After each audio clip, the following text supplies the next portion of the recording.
Hi, welcome to Mercurius Being Astro Update. I am Amy and I'm here to run through the energies of the Pisces new moon, which will be exact on February 20th at 1:06 a.m. Central Time.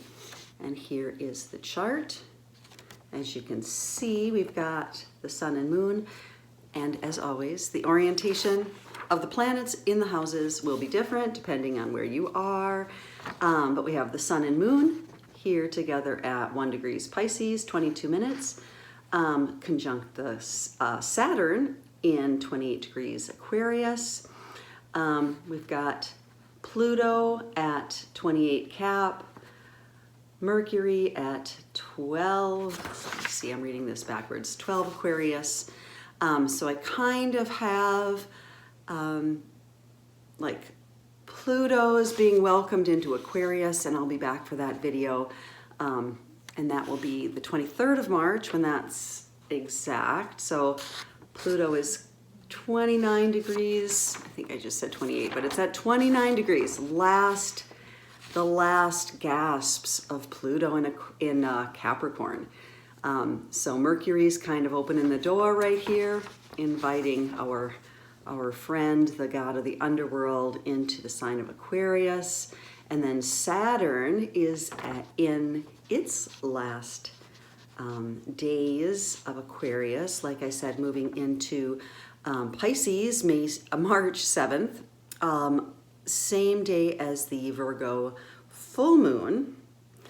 And then we have this nice little chunk in Pisces. The astrological term would be stellium instead of chunk, but I kind of like chunk. We've got the sun and the moon and Neptune and Venus is exalted in Pisces, so there's a nice mix of Pisces energy. We have Jupiter and Chiron in Aries, and then it kind of felt like from Aries up to Mars, which rules Aries, Mars in Gemini, at the midpoint, 15 degrees Gemini. So this is a quiet new moon. I got the energy of like an inner seating, in your body, in your consciousness seating, as all new moons really are, but this one, Pisces, being such a quiet and internal or more difficult to describe, or not describe necessarily, but feel, to put your hands on it, because it's oceanic waters, it's the waters of consciousness. So there's this quiet seeding of the Pisces cycle, you know, as we're opening the door for Saturn to move in there for the next 2.5 years. And Saturn will be attempting the impossible, which is giving form to formlessness as it enters the sign of Pisces. And then the outer action, which I have kind of indicated from the Jupiter and Chiron in Aries, Jupiter, the big gassy planet, with Chiron, the wounded healer, and then we have Uranus, North Node in Taurus, and you know, there's still a little square between Uranus and Mercury, and then as I had indicated with Mars up here at the edge of the bowl, having a lot of go-ahead energy.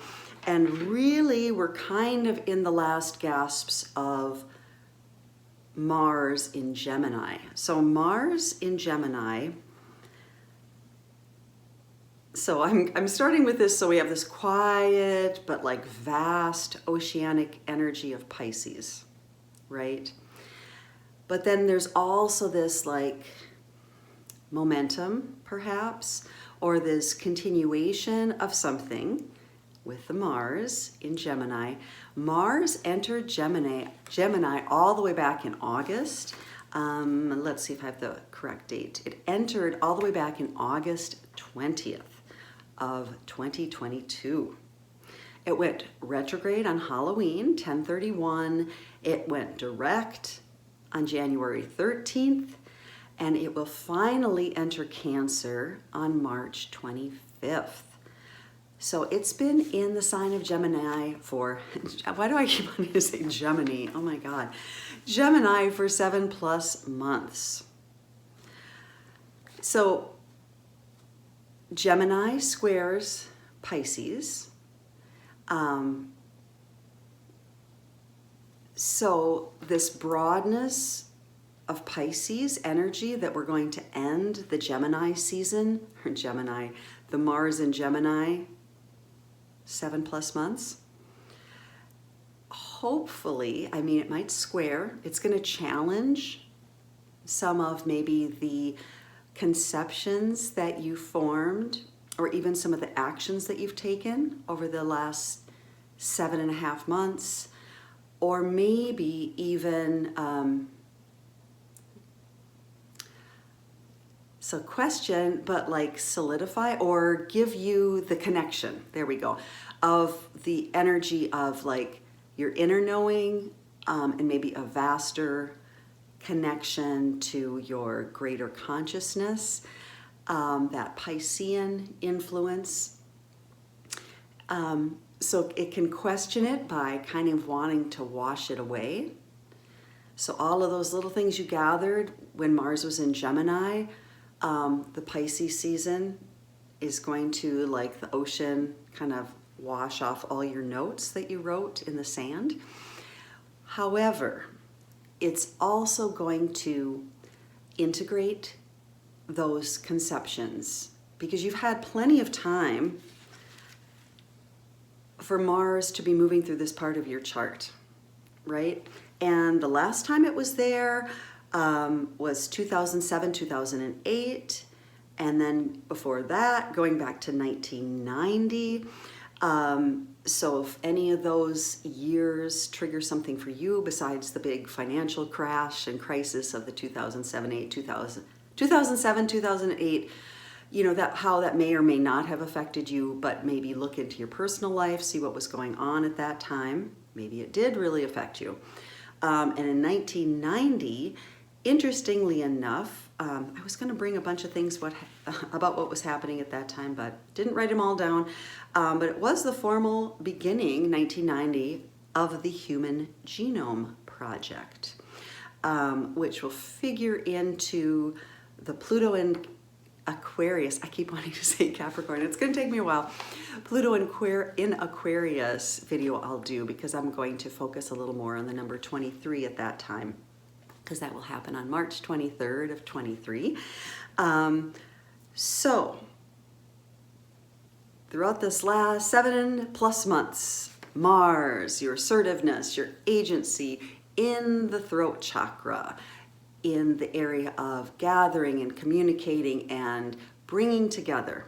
Okay, what has come up for you over the last 7+ months before we move out of that and allowing the formlessness and the greater energy of Pisces to inform you before Mars moves into Cancer, which will be kind of interesting since the Sun will have moved into Aries and then Pluto will have moved into Aquarius. Mars rules Aries. Aries and Cancer square each other, so maybe at the end of March things are going to come to a head, and maybe all of the deciding and communicating and connecting and figuring out patterns that you've been doing for the last 7+ months by the end of this month might be like, boom, you will then act. So this is kind of quiet, and we're really thinking big picture with Pisces. But perhaps by the end of this month, it's going to be kind of go time, okay? Let me see if there's anything else kind of going on. Again, just kind of quiet feeling with this. Saturn is really the only planet that is aspecting the Sun and the Moon. So Saturn in Aquarius, so that forming of structure that I talked about more on an energetic level with Saturn in Aquarius, more of an electrical level. And I think I brought in sodium, and I still didn't do my homework on that, but I know there's something about sodium and electricity, and then the oceanic waters of Pisces as a transition. So the Aquarius energies are the cosmic waters, they're prana, their energy, and then the oceanic waters of Pisces are the all. It's all of us. It's you as the ice cube in the ocean of existence. So you're still part of it, but in Aries you'll separate from it. In Pisces, you're just part of the primordial soup. So really Pisces has that all-encompassing, I'll just kind of jump into Pisces right here, kind of a self, yourself as part of everything. So what affects me, Amy, personally affects you. And what affects you personally really does affect me on some level because we are one, okay? We're on beyond my, me, mine, I, and into allness. So it's past duality into unity consciousness.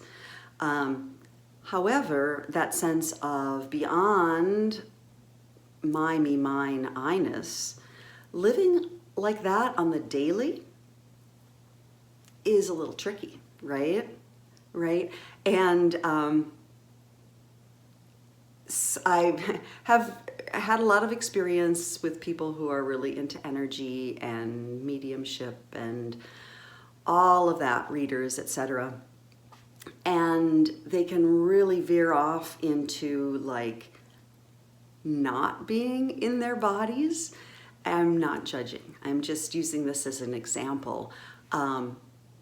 While that is great, when one is doing that work, we didn't come here to not be in the body, right? We didn't come here to individuate and allow allness or the universe or God or source or however you'd like to describe that or however you define that. You know, we came here to be, I'm Amy Jensen in this personification, experiencing this consciousness, but I'm really consciousness experiencing itself through this karmic, wonderful, amazing karmic filter that is myself, which at times, you know, is all of it, everything, right? The wonder and the havoc that is each of us, which is, you know, all the beauty.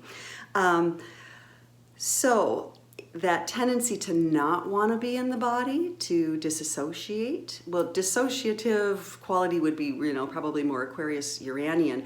Numbing and losing consciousness would definitely be more the Piscean. It's like life is too painful, it's too hard, I can't drive to the store because I'm too sensitive and I see things and it's like, that does not mean you're holy, that means you're unbalanced, right?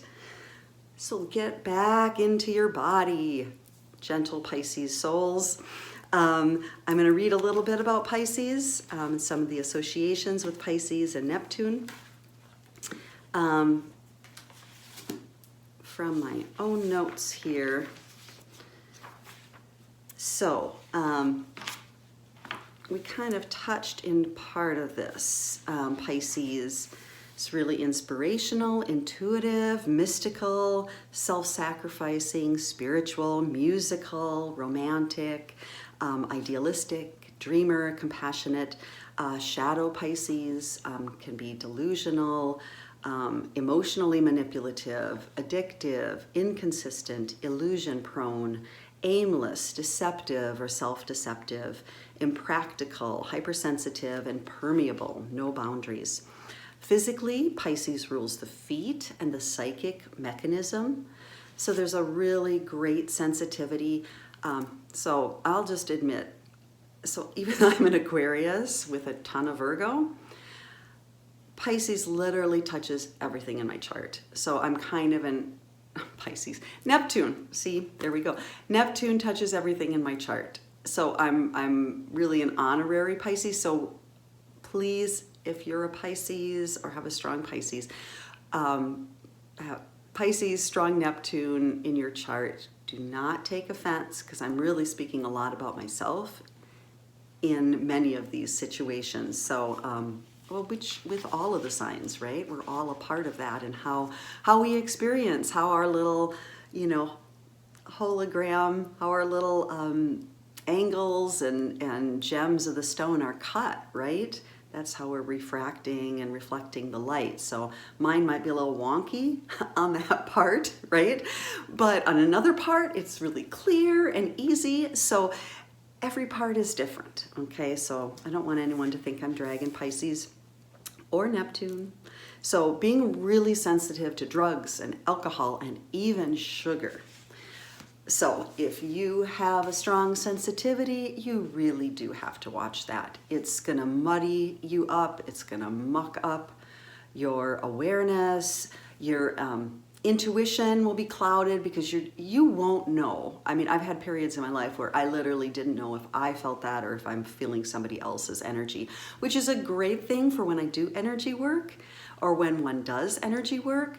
But a person really outside of that, you have to have good boundaries. And if you do go to readers and things like that, they need to have good boundaries. You need to prepare yourself before you go. And you really need to make sure you go to someone who's not just all like getting into your energy field like they're in your skin. It's not a very good thing. So at any rate, clearing yourself will be important this month. Salt baths, wow, I'm kind of getting ahead of myself.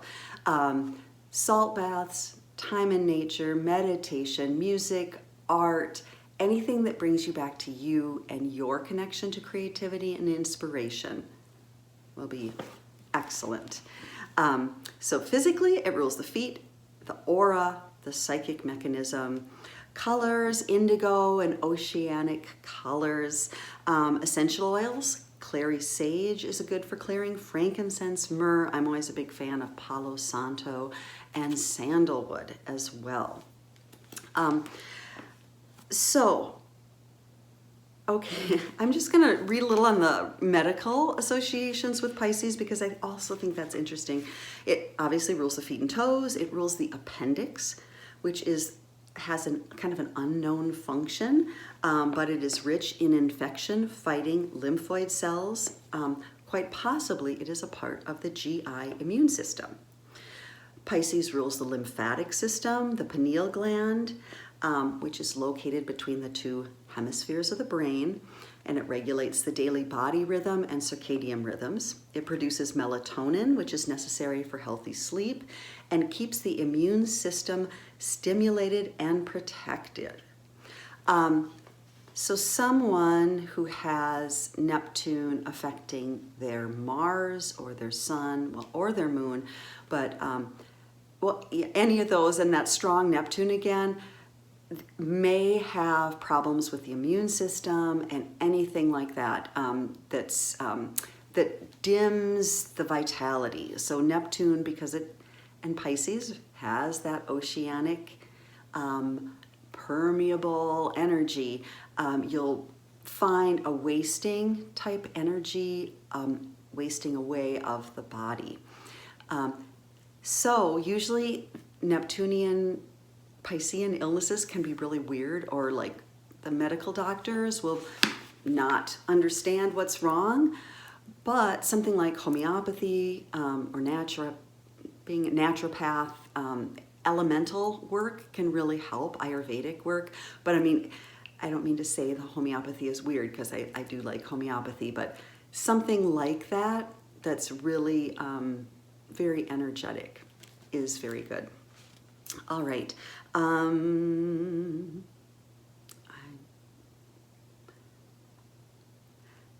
Okay.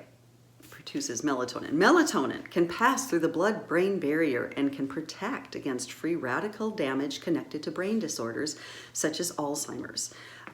Excess melatonin leads to seasonal affective disorder and also lowers libido. In the esoteric tradition, the pineal gland is the third eye. Descartes called it the seat of the soul, the link between everything there is and the individual. The pineal gland also secretes pinolin, which is almost identical to harmaline. I may be mispronouncing those. I didn't look the pronunciation up. The active principle in certain hallucinogenic plants. Okay, so that's Pisces. Neptune, and the symbol for Neptune, I just drew up really quick, is the crescent of the mind. So above the cross of matter, and the cross of matter is piercing the crescent of the mind. So Pisces is the urge to be spiritual, compassionate, all-encompassing. Pisces rules. Neptune rules Pisces. Well, you're getting a nice little taste of Pisces with my flowing back and forth and interchanging everything today. Neptune creates illusion and obfuscates things, makes them misty, so that we can all experience a different reality. This mistiness helps us get out of our mundane concerns, the limits of time, which is Saturn. It blurs boundaries and places us, hopefully, in a higher reality, which is the experiential feeling and spirit of oneness and unity. Where Neptune is in your chart is where you can find inspiration and compassion, but also where you have the tendency to be deceived or for self-deception. So keep the vibes immaculate. You are deeply affected by the beauty of arts and universal consciousness when it's high Neptune. Low vibe Neptune, again, is alcohol, drugs, sugar, numbing yourself with television, daydreaming, spaciness. Okay, and again, when you're watching television or movies, the astral body, Kriyananda used to say, or video games, those super violent video games, the astral body doesn't know any different between, hey, I'm literally in real life, I'm walking down to get my mail, or I'm watching someone on television walk down and get their mail. And so you're really going to have to be clear about what it is you're inputting. Don't fall asleep in front of the television, because you're just downloading everything that's being advertised.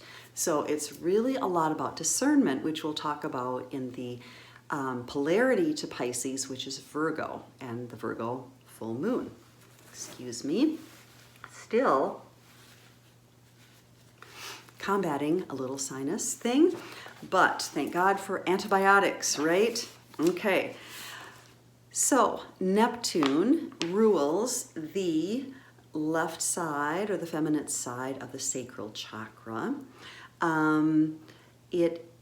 Neptunian people are mystics and musicians, liars, mariners, chemical addicts. Some of these are like old school Kriyananda.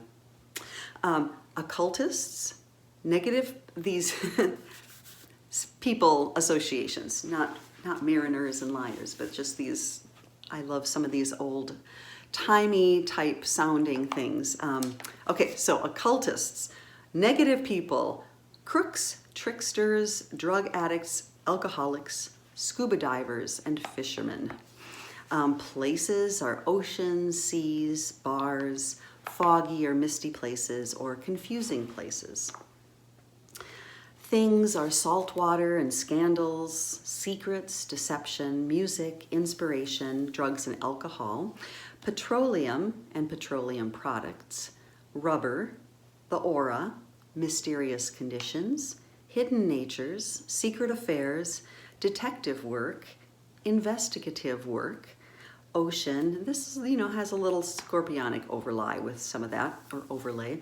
Ocean, spiritual investigation, rules the 12th house of confinement, hospitals, metaphysical realm, photography, and the motion picture industry. And I always mention photography, and motion picture industry, because how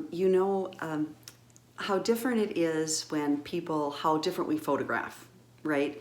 Someone in real life might look completely different, but for the camera, there's some essence or some angle that translates.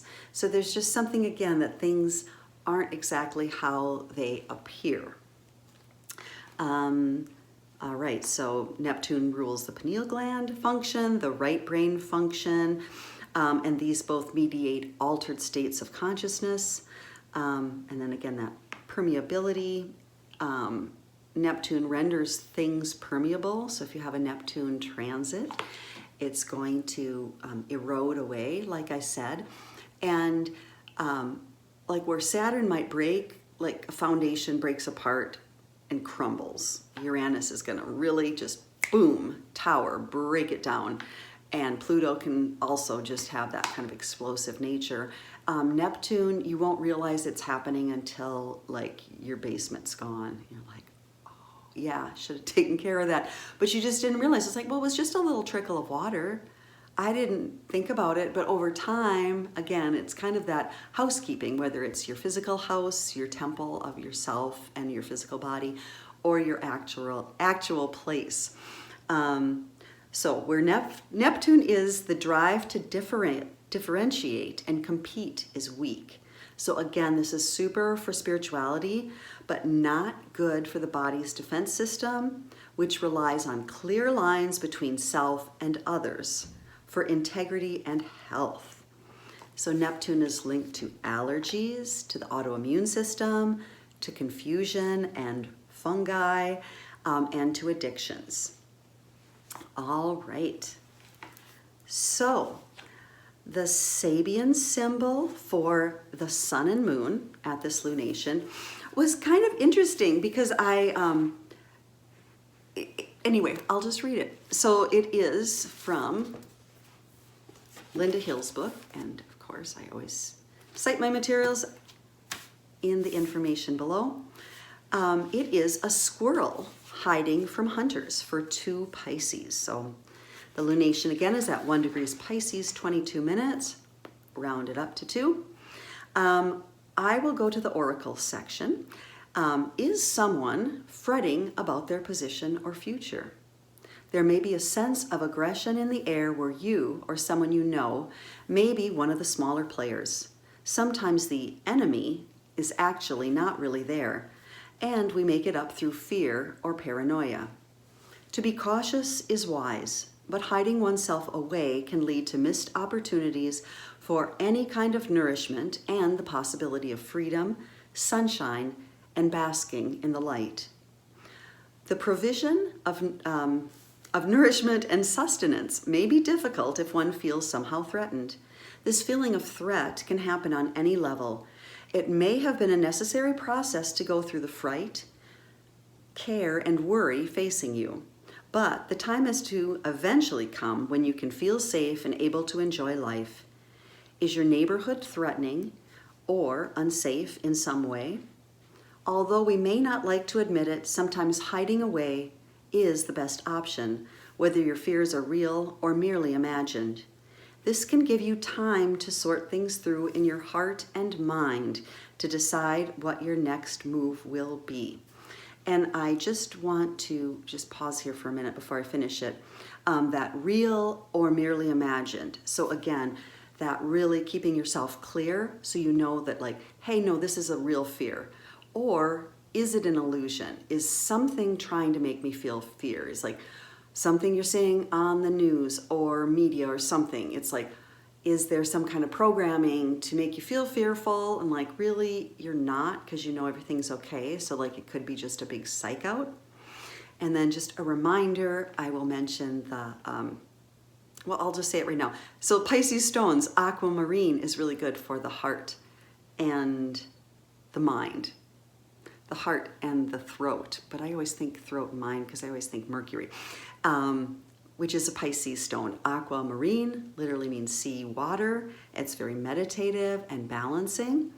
Amethyst is really calming. That's again another good Pisces stone. I also love it for Aquarius. It calms, heightens intuition, and it really connects us to above and our own connection. Again, kind of getting away from, and again, nothing wrong with mediumships and energy work, because I do energy work and I do channeling, but clearing your own channel, and like you can do this yourself, okay? Always, always, always. And then I'd like to mention chrysocolla also for the throat and for the heart. And this stone also calms and clears and cleanses. And it's associated many times with Virgo and Gemini, which are both, in the throat chakra. And Gemini, again, squaring Pisces. Virgo, polarity to Pisces. Okay.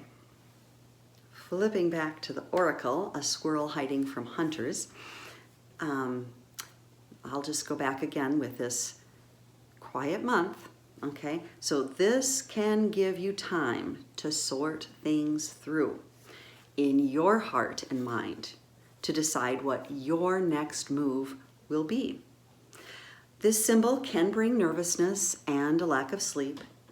If you feel victimized and holed up in this matter, perhaps a safer home or living environment would make things easier. It is true that if we project fear out into our environment, it will most likely manifest in a reaction or event somewhere. Again, that connectivity, right? I mean, what we think is mirrored. I'll go to that in a second. I just get so excited. What creative solutions can you employ to ensure a safe outcome for all concerned? After all, do the hunters, quote unquote, really want to shoot a squirrel? So there's that for 2 degrees Pisces. Okay. So just some common sense things to go back to that. Sabian symbol. Okay, retrace. So this quiet seating of energy. So the time to really act isn't quite yet. But it's time for quiet introspection, really inner alignment, an inner and above alignment that you can take forward and really live more harmoniously in this world. Again, with that Jakob Boehme, walk in all things contrary to the world, be in the world but not of the world, all of that.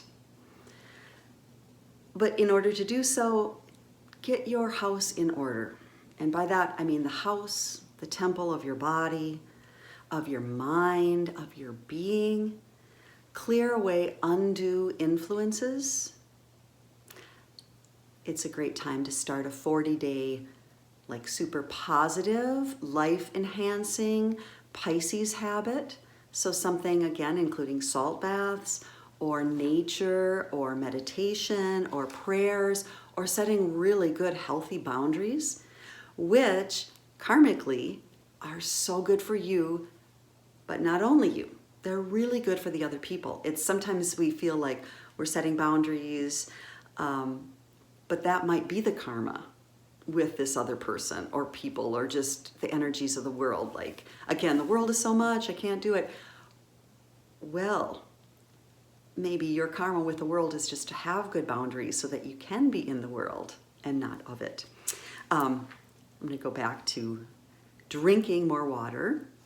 Okay, I was looking into how much water I drink, and I'm like, okay, girl, you need to drink a lot more water. And just noticing the effects of substances on you. Okay, this is everyone's individual path. I'm not here to tell you anything, but I'm just here to share. And it's like, I know the effects of things on me and my body. And again, I'm sensitive. I even have to watch sugar. So there's no shame in that game. It's just the way it is. A little bit's okay.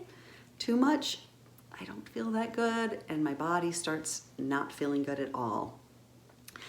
But most importantly, I'd like to suggest you starting a radical practice of self-love, self-acceptance, self-worthiness, deep compassion for yourself, which this is when it just flows out, all of those things. If you do all of those things for yourself, I 100% guarantee you're adding value into the world just by doing that, right?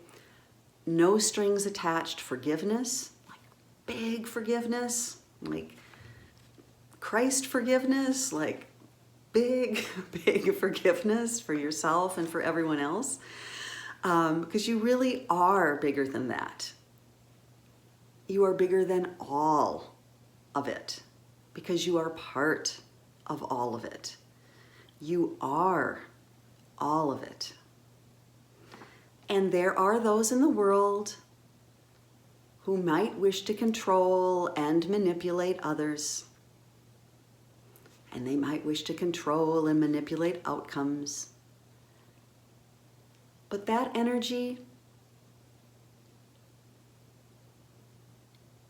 is just part of that hype. It's just part of the psych out. Because it's also just part of ourselves, right? If we're in this whole big world and that's happening, okay.